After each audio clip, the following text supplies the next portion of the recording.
Have you ever felt a friend's hug go cold? The way their laughter lands but never quite reaches their eyes? You tell yourself it's nothing, that maybe you imagined it, that people are allowed to drift in and out of warmth. But deep inside, something unsettles you, as if your heart knows a truth your mind is still unwilling to name.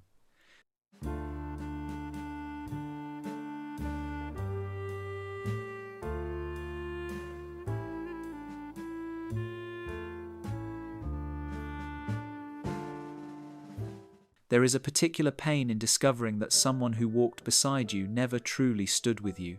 It is not the sharp wound of an open enemy, but the slow bleeding of trust, drained drop by drop until you wake one day, realizing you were always standing alone.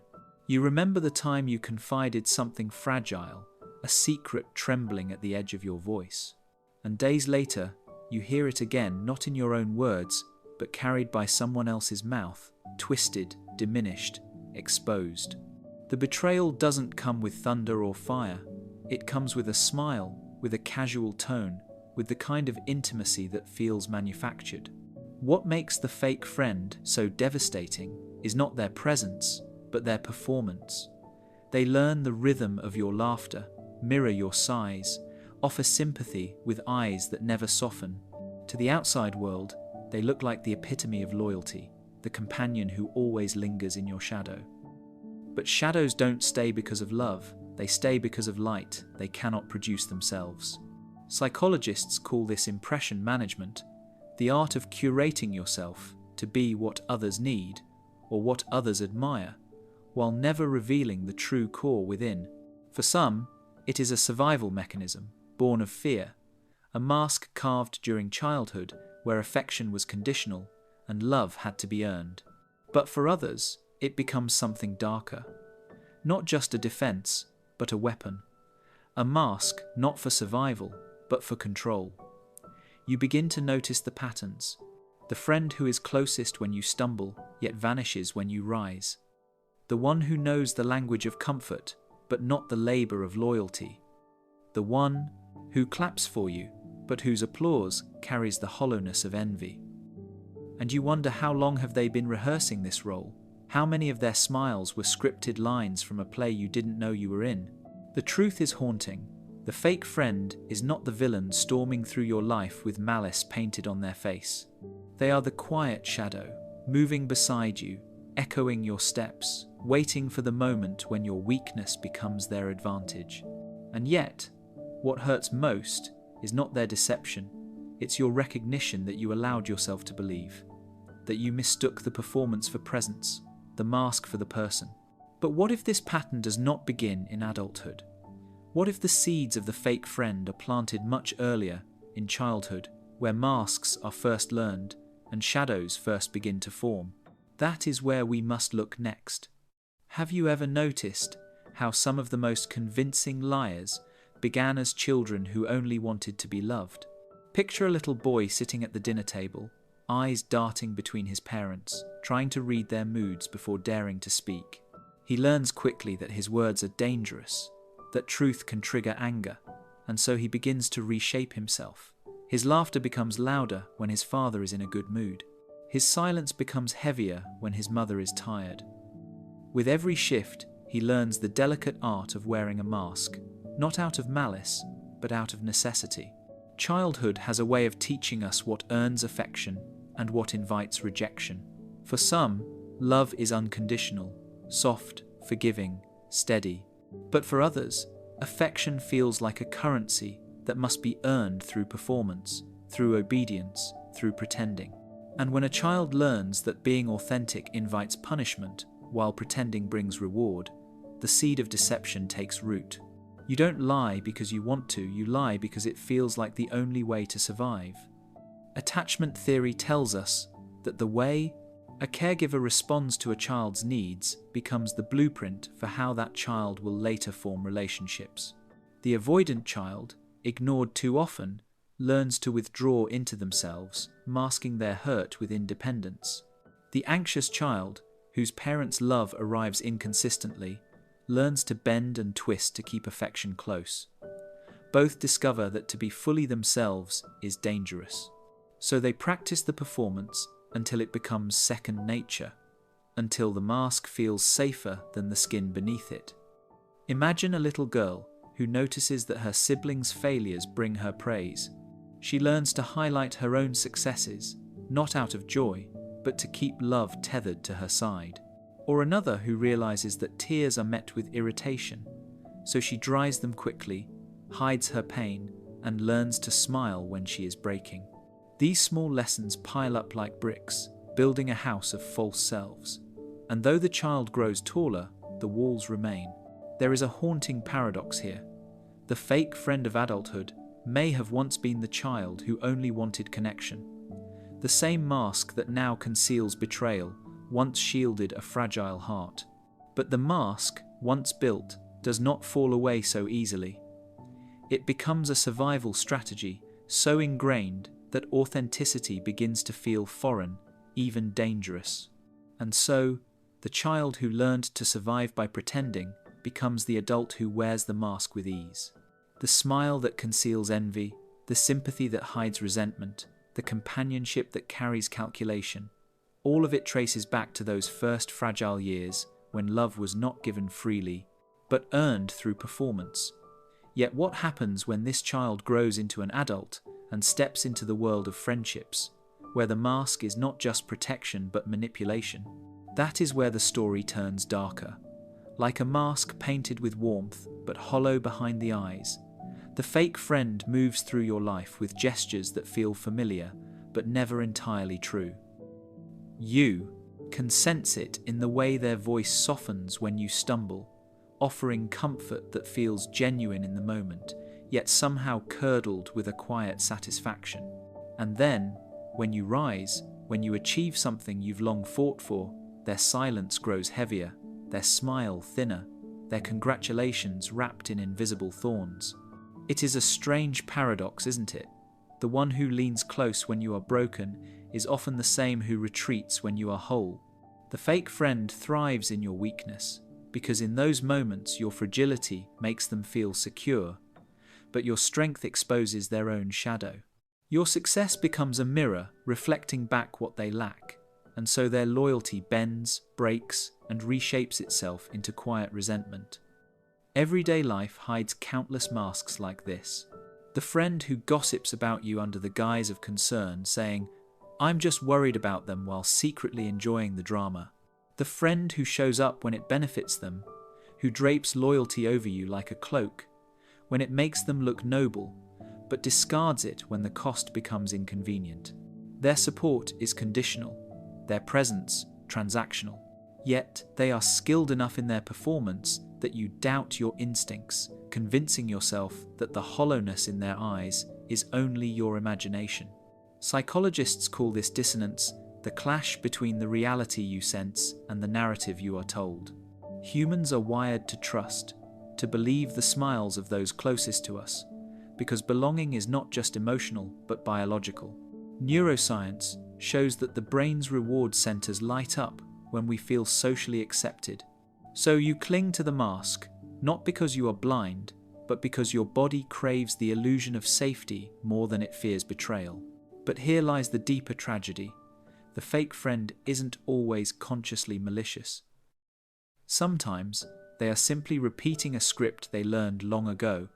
They wear the mask not because they plotted against you, but because they don't know how to take it off. Their envy is not always chosen. It is the shadow of their own unhealed wounds. Still, the effect on you is the same. Their mask becomes your confusion, their resentment becomes your silence, and their shadow begins to eclipse your light, until you find yourself questioning whether friendship itself can ever be real. Yet these masks are not random accidents.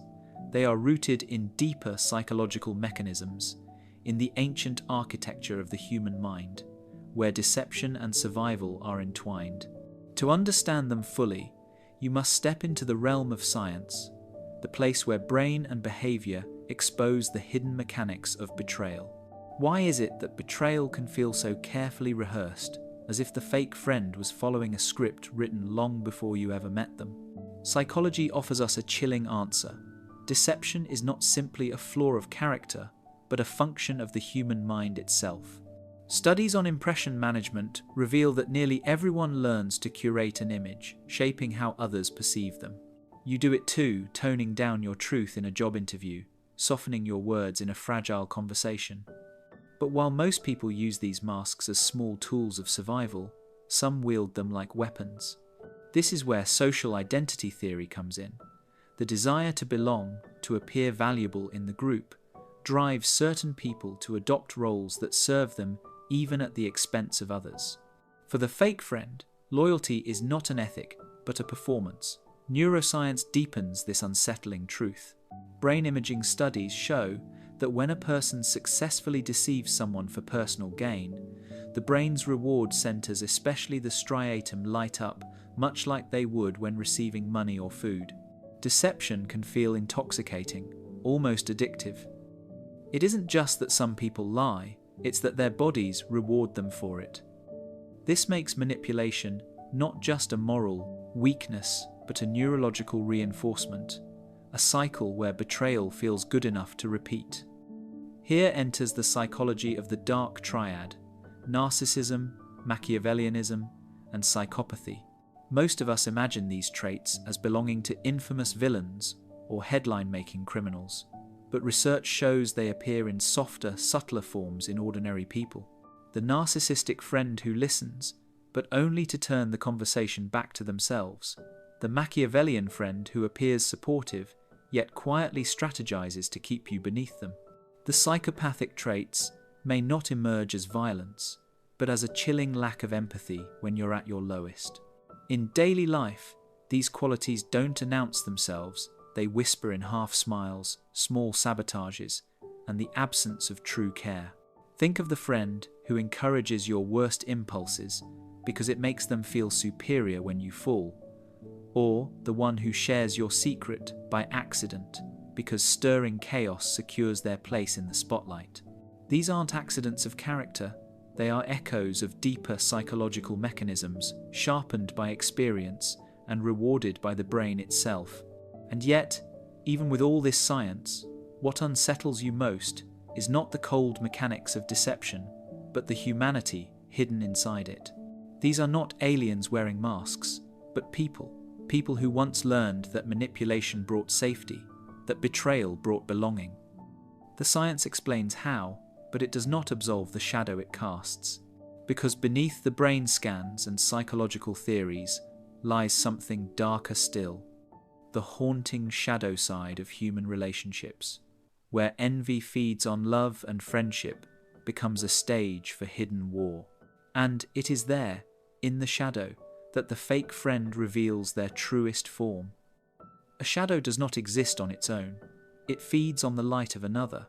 And in the same way, the fake friend finds sustenance not in your despair, but in the glow of your strength. It is not your brokenness that unsettles them, it is your brilliance. They lean in when you stumble, but their grip tightens when you rise, as though your ascent somehow threatens to expose the hollowness they have tried to bury within themselves. Imagine a woman who has just received the call she has been waiting for, a promotion earned after years of unseen labor. She shares the news with the one she believes to be her closest confidant.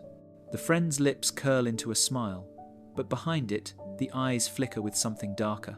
The congratulations arrive, yet the warmth is laced with envy, and within days, whispers of criticism ripple through their circle, seeded by the very person who once stood at her side. It is not her failure that feeds them, but the brightness of her success that ignites their hunger. Envy is the hidden root of the shadow. It thrives quietly, like ivy wrapping itself around the walls of a home, unnoticed until the structure begins to crumble. Fake friends do not merely resent your victories, they need them, because without comparison, their own sense of worth dissolves. To celebrate you would be to confront their inadequacy, and so they turn the celebration into sabotage. The louder they laugh at your fall, the safer they feel within their own fragile world. Carl Jung spoke of the shadow self, the parts of us we repress, deny, or fear. For the fake friend, that shadow is projected onto you. Your joy becomes the reminder of their emptiness. Your courage becomes the echo of their fear. your light becomes the mirror reflecting back everything they cannot bear to see. And so, rather than face the monster within, they attempt to destroy the reflection outside.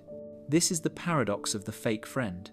They wear your triumphs like chains around their neck, dragging them deeper into resentment the more brightly you shine. They may never admit it aloud, but their comfort lies not in your strength, but in your weakness. They feel most secure when you are broken, for only then does their own shadow seem less terrifying. And yet, this darkness is not sustained by envy alone. Envy may fuel the fire, but it is culture, society, and the myths we live by that provide the stage on which such shadows perform. If the fake friend is the actor, then the world itself has written the script that allows them to thrive. Have you noticed how the world rarely asks if you are genuine, but instead how well you can appear? From childhood, you are taught to smile when you don't feel like smiling, to say thank you when your heart feels ungrateful, to nod in agreement even when every part of you disagrees.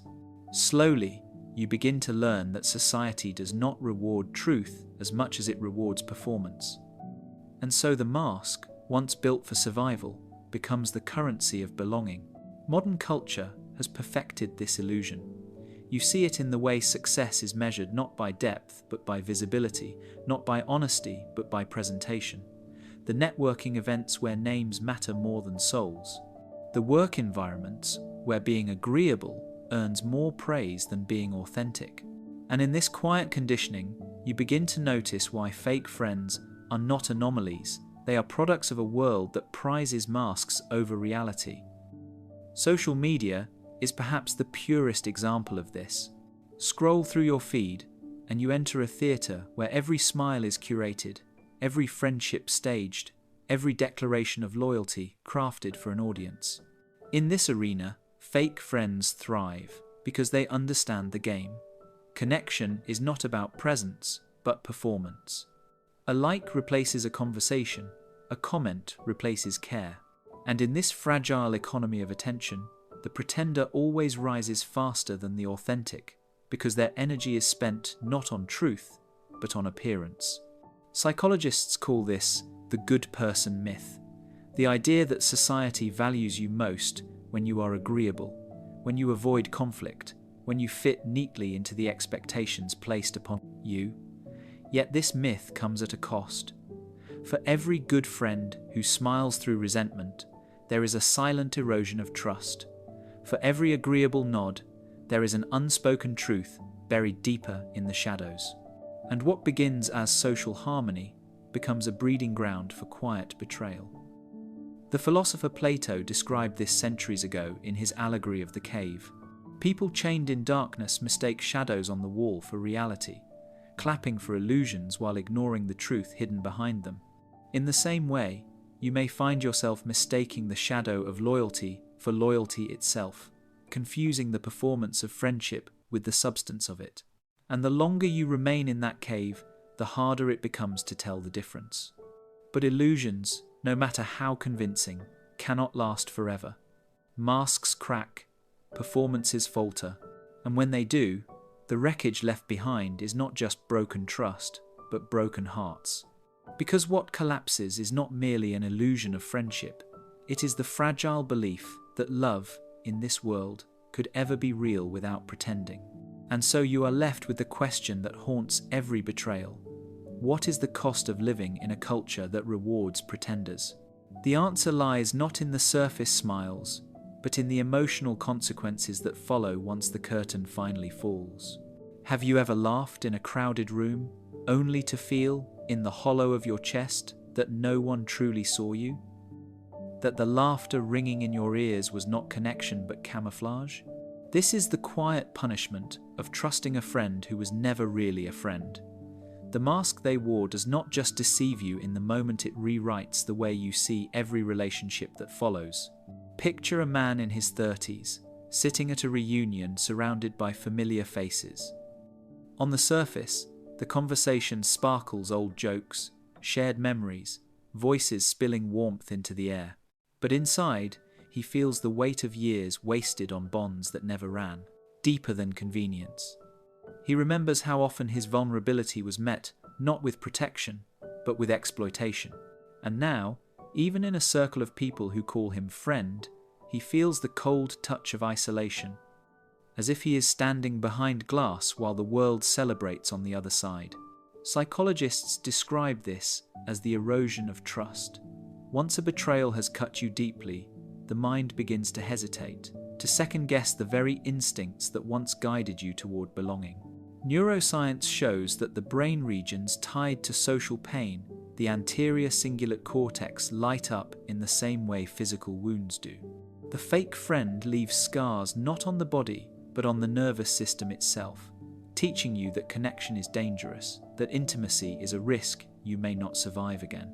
And so you begin to withdraw, little by little. You question whether the hand resting on your shoulder is offering comfort or keeping you close for later leverage.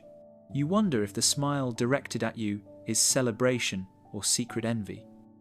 The heart that once opened easily begins to shut its doors, each betrayal turning the lock one more time.